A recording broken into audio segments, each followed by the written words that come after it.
make your little custard olie pakkie or warm water sakkie of your wheat sakkie warm.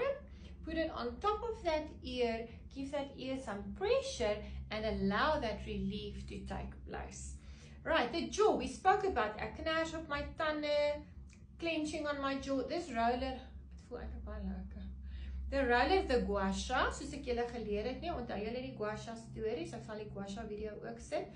Very, very good. The jaw has a 4.0 absorption reading.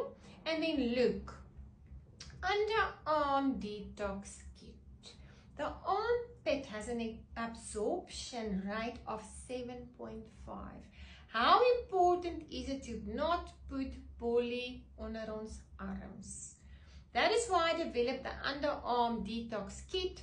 And for those of you who truly want to know, I even put my Embarks under my arms, in my armpits, because my research has taught me that my armpits actually have the best absorption in my body.